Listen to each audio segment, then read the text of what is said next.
What's up, my friend? Man, in today's video, I'm going to be sharing what I think are some of the worst pieces of business advice that Christian entrepreneurs can be following, whether you're older or you're younger or you're around my age. What's up, my friend? If you're just tuning into my channel, welcome to my corner of the universe. My name is Jackie Ferrari, and on this channel, I make content around faith, I make music, and I talk motivation. So after watching this video, I'd love it if you check out some of my other videos and some of my songs. I'm working on some new music right now. I can't wait for you to hear it. But yeah. Oh, and don't forget to hit that subscribe button. Let's get into this. Today, as I said, I'm going to be sharing several pieces of business advice that I believe Christian entrepreneurs should stop following.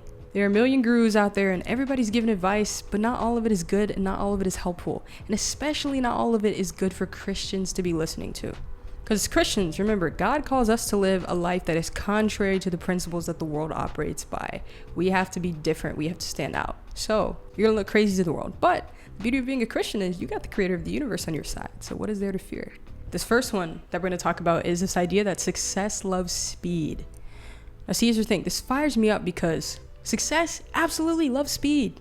But if you've been a follower for Jesus for any amount of time, you know that God does not love speed.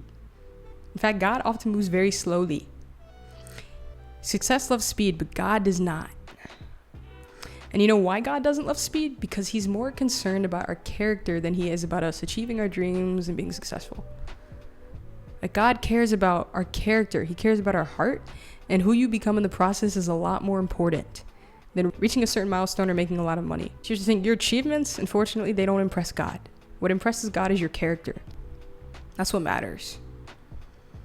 And there are some lessons you cannot learn if you rush through the process. And I know I've been there. A couple years ago, I was like, I want to be a musician, and I was trying to do everything as fast as I could, but I ended up going in circles. And I think a lot of this is God was trying to teach me that, hey, you cannot rush the process. Anything great takes time, whether that's in business or in faith. You know, time is on your side, and you have to be patient. And in our generation, we are not very patient. And that is something I think a lot of us need to learn, because the process is very important. If you try to skip that, there's a lot of valuable lessons that you don't learn, and then you shortcut yourself on the road to character development. One example from scripture is the life of Jesus. Jesus, he spent 30 years on this earth, but he was growing and maturing in that time. And a lot of that time isn't really recorded in scripture, so we don't really know much about that time. There are a few passages that mention things he did as a kid, but we don't really know much about those 30 years. But like I said, it was 30 years. And a lot of us, we can't wait 30 years for something to happen. We want it to happen now. But 30 years before he started his ministry. Even Jesus took his time with things. If Jesus, who created the universe, who was there when God created the universe, took his time to mature and grow, what makes you think that you don't have to go through that same process? Now again, the timeline is different for everyone. It may not take you 30 years. It may be 5. But again, the point is it's going to take time. And then Jesus started his ministry, and his ministry was 3 years long. But again, like I said, there were 30 years leading up to that we don't know about, of him, you know, those private moments with God that we don't hear about. And everything in life is a process, and things often take a lot longer than we expect. And most of the time, you can't control how long things take. And that's because you're not in control of anything. And that's why God uses the waiting season to mature us and grow us in our faith. Now, the second one is one that I used to adhere to and used to believe, and I really regret it. But it's this idea of no days off, you know, no breaks, work 24/7. And this idea is often touted as a badge of honor in the business world. But as Christians, we know the importance of rest, and God modeled that for us. The Bible talks about the Sabbath and the need for us to rest. God himself rested on the 7th day after creating the world as a model for how we should live our lives. We are not machines. You don't need to be working 24/7. You're not a machine. I know you love work, whatever you do, you love it. It's great. But you shouldn't be working 24/7. You're not a machine. And rest is necessary for our physical, mental, and spiritual well-being, particularly our spiritual well-being. Ignoring this can lead to burnout and also lead us to distancing ourselves from God's intended rhythm for our lives. And the third thing is, it leads us to idolize this dream or thing that we're chasing, which, you know, may be God's plan for you, but it leads us to idolize that and put more focus on that than we do on God, which leads me into my next point, is this idea that number 3 is when you want to succeed as bad as you want to breathe, then you'll be successful. See, love you, E.T. E.T., if you know Eric Thomas, the one that coined this, this is not a personal attack or critique of E.T. I love listening to Eric Thomas. Love E.T. But I disagree with him on this concept because I think it leads us to idolize our success as if like I can't live without this thing. That's the premise behind this idea, is that I cannot live without this thing. You want to succeed as bad as you want to breathe. You can't live unless you breathe. And it makes it seem like, oh, without this dream, if I don't get it, it doesn't happen in my life. I can't live without this. It leads us to idolize our dreams and success. And as Christians, our primary focus should be on God's kingdom and righteousness first. And when we put success above everything else, we make it the most important thing in our lives, we risk making it an idol and something we place above God. Remember, God in the 10 Commandments, one of them is, he said he's a jealous God. He said, don't have any idols before me. You know, the first command is to love the Lord your God, that Jesus talks about in the New Testament. The first command, he said the greatest of these 2 commandments is to love the Lord your God with all your heart, soul, and mind. God should be first. And then Matthew 6:33 says, seek first his kingdom and his righteousness, and all these things will be given to you as well.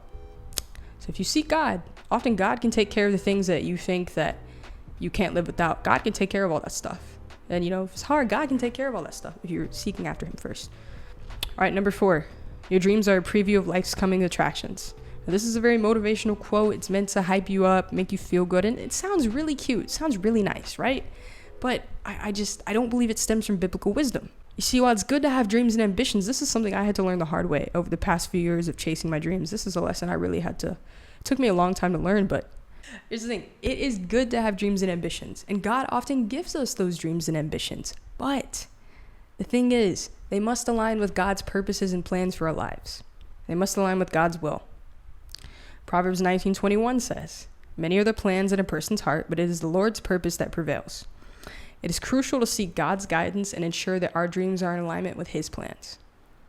God's purposes must prevail over our own, and our dreams must align with the ways that he wants to use us. It can't be all about us. Second, you have to remember that not all of our dreams are from God. Like I said, yes, some of them are, but it takes time. You have to use wisdom to discern which of your dreams are from God and which dreams are not from God and are just your own selfish ambition. Many of our dreams stem from our human nature and selfish ambitions, which don't honor God. And unfortunately, not all of your dreams are going to come true in life, even if you work hard at them. So it's like you can work hard all day, but not all of your dreams are going to come true. Like, let's just be real. Some of them will, and it's awesome. And when they do, I hope, I hope your dreams come true. Like, I want mine to come true. It'd be great. But unfortunately, not all of them are gonna, and we have to accept that. That's just part of life. This is actually a good thing, though, because sometimes the things that we want are not best for us, and they can destroy us if they came to life. Remember, God always knows best. God knows best. Remember that. All right, that's a wrap for today's video. Leave a comment with your thoughts on this, if you agree with these or disagree. And also, if there's anything that you would add to this list, let me know. Click the links on here or wherever they are, I don't know, to check out my music and some of my other videos. And again, please subscribe. Hit that red subscribe button. It's beautiful, bright and red. Smash it. I'm trying to get to the 1,000 subscribers by the end of the year. That's my goal. Would love for you to be a part of this. So yeah, please subscribe before you leave. Would greatly appreciate that. Also, I have a community I'm trying to build, and in exchange for your information, I am giving away a free download of one of my songs. So yeah, click the link in the description. The links are all there. You can check all that out. You want to get more personal updates from me, and yeah, be part of the Jackie Ferrari fam. All right, that's it. See you in the next video, my friend. Peace.